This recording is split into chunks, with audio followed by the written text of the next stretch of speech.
Today, I'll show you how to download sound effects from memes.co.in.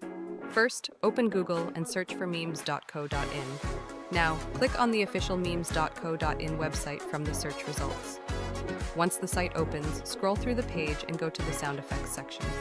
Browse the list and choose any sound effect you like. After click download, a pop-up window will appear. Wait a moment for it to load and then click download again. Your sound effect will now start downloading. Once the download is complete, open the downloaded file.